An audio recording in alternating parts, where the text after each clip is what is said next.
All right, fam, back again, and it's time to start the stretch process for the Project Death Blossom for this V5 Armor Typhon BLX 6S.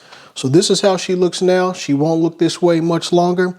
So before we jump into the specifics, gotta pay those bills.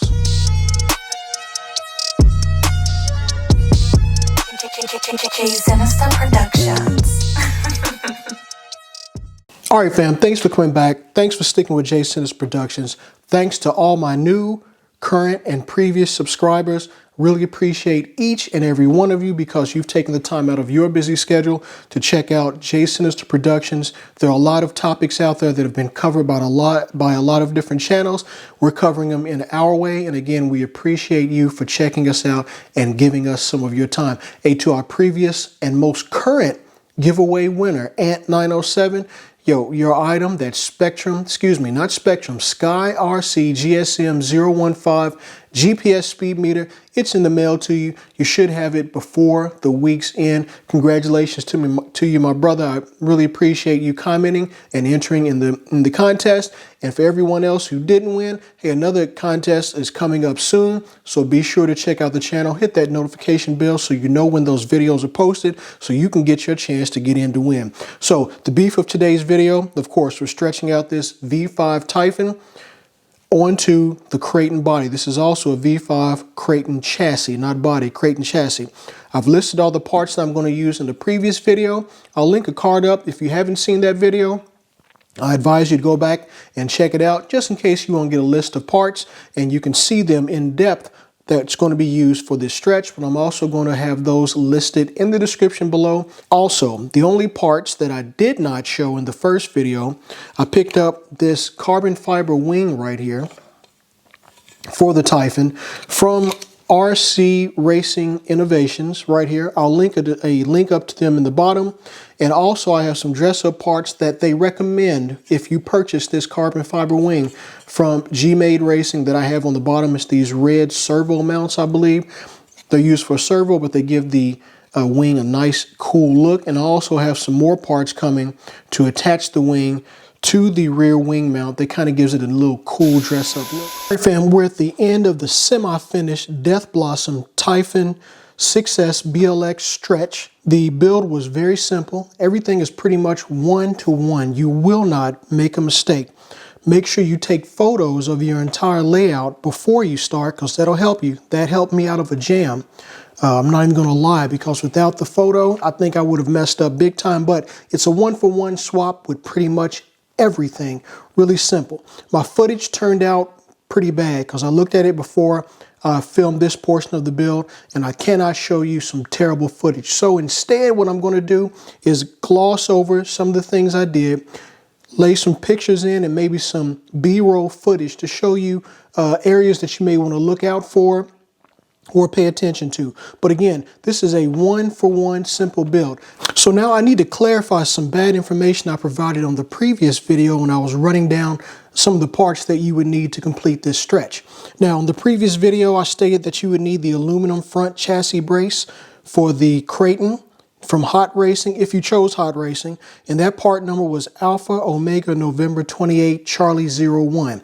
That is incorrect. That will not fit in the rear because it's the front chassis brace. Real big mistake on my part. So you can use this front chassis brace on the front of this stretch because it mates in perfectly. All right, and for the rear, the part number you need if you choose to go with the Hot Racing is Alpha Omega November 30 Charlie 01. So don't get the 28 Charlie 01, get the 30 Charlie 01, and that will fit in the rear of your stretch build, your rear chassis brace.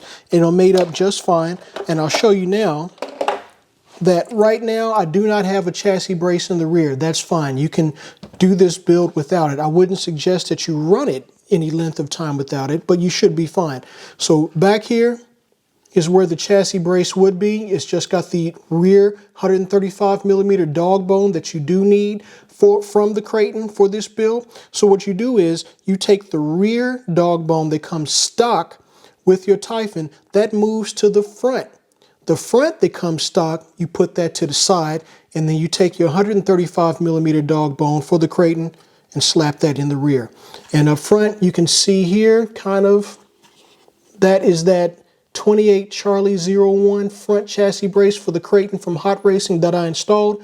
I did order the correct part. Once it comes in, I'll pop that on the rear. So I just wanted to clear that up with you now so that you don't get the wrong product. And I'm going to go back and do a pinned comment on the previous video to make that correction as well, so folks know exactly what they need to get. So let's take a look at the difference in the length by comparing the stock chassis, well, I shouldn't say the stock, the Typhon chassis to this Kraton chassis. So let's bring that in. So here is the Typhon chassis right here, and I'm going to lay these out. I'm going to flip this over on its backside and put this chassis below it so you can see the difference in the lengths of the bodies. So let's do that. Flip this over. Now I want you just to take a quick look. There's the new Kraton chassis, all right? Here's your front, here's your rear. Now we're going to take the same, the Typhon chassis, and we're going to pop that right up front and to the rear. And I'm going to hold it like this. And you'll see, although it's not a lot of difference in length, it is enough difference so you can see that where the wheelbase is compared to where it would have been if you'd have stayed stock. So this is how much extra length you're going to get if you stretch or decide to stretch your Typhon. You can also see, and it's going to be hard for you to see this, but at the bottom here, every screw hole is filled with the same exact screws from the Typhon. There is no change of screws or fasteners that you need. You'll notice right here, there are two open holes. Well, one of those holes will be for, or maybe both, I'm not sure, I haven't seen the rear chassis brace, but those will be filled with the rear chassis brace screws. But everything else mates up smoothly, 1-to-1, super piece of cake. It just takes a little bit of time, but once you get into it and see how it works, and what I did, all right, what I did to make this simple, I removed one item and moved it over to the new chassis. I went back and removed the other item, moved it over to the new chassis. And I did have a little problem. That's why I had to take, I'm glad I took a photo before I moved it, and that helped me figure out why my holes were not lining up. And that was just a simple matter of wire management. Once I got the wires managed correctly, holes mounted up, everything fit, bada bing, bada boom, done. Same goes with the receiver and the battery tray. Everything made it up right on the money. So this is not a build to where you would really need a step-by-step instructional. You just have to move one piece from one part chassis to the other, and it works just fine. You'll also notice up front, we raised this table up some, you should notice up front that now we're sitting much lower, or at least the shock towers. Let me put the body on for a point of reference. The shock towers do not sit up as high as they did before. That's because this is the shock tower mount front for the Limitless, and these are Limitless shocks. And let me show you the difference in shock placement. Here are the stock, it's going to be get my focus right, but here are the stock Typhon front shocks, all right? Let's just lay that in. If you can see right there the difference in length, these are much longer, much more travel, longer bore, longer ride, shorter ride, less travel, and we're dang near parallel with the ground with very little movement. As you can see, when I lift it up off the table, there's not a lot of droop. All right, not a lot of droop at all. So this is the front shock tower mount and front shocks for the Arma Limitless. Fits up perfectly. The only thing you have to remove are 1, 2, 3, 4, 5, 6 screws, 7 and 8 to remove the shocks completely. Pull the stock tower out, replace it with the new tower, and reverse the process, and you've got your front shock tower mount installed. Easy peasy, lemon squeezy. So fam, that's pretty much it. The only thing that I have left to do, of course, I'm going to swap out the wheels and tires for probably some Hoons or something different like that. These are good for some, you know, these will go off-road, but I'm going to do more on-road runs with the Typhon. And also, I'm going to replace the stock rear wing with this carbon fiber wing right here that I got from RC Racing Innovations. We'll pop that on the back, kind of clean up the rear end a little bit more. And from that point, we'll be pretty much done. I'm going to keep the stock electronics in it. I may add some lights to it. I don't know. I may do another kit from Polo Creations and put that on here. Not sure right now, but as far as I'm concerned, Project Death Blossom is almost closing. We got that really nice, really cool chassis protector on the bottom, tying everything in together with the whole Death Blossom thing. And that pretty much is it. I just want to reiterate again the incorrect information I provided. If you just want to get the rear chassis brace for the Kraton and you want to keep the stock Typhon chassis brace up front because it will fit, you do not need the 28 Charlie 01. You need the 30 Charlie 01. I'll put a link in the description below to where you can get the correct chassis brace so that when you do your build, if you choose to, you got all the right parts. So fam, we've come to the end of another one. Thanks for sticking around. I apologize again for not having better footage of the build, but it would have been terrible. And I don't want to put really bad stuff out there for you to view.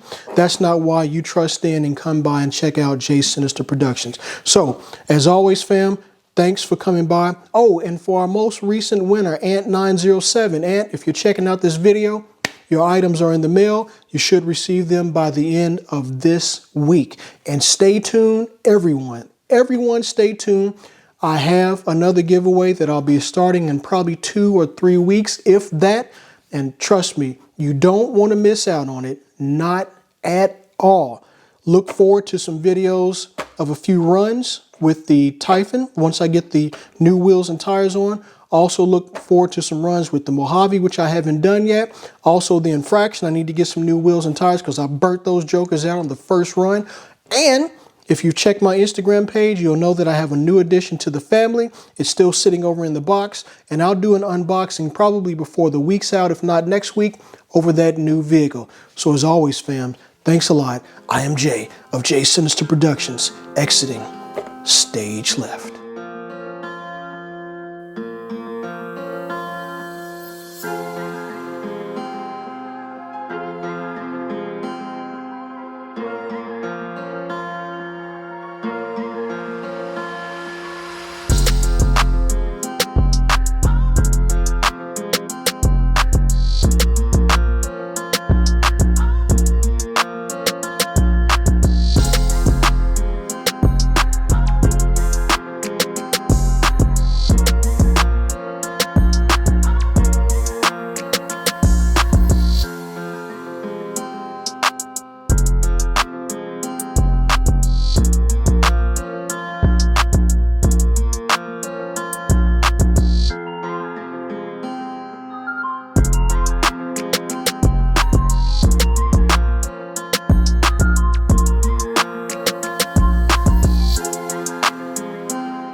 Sinister Production.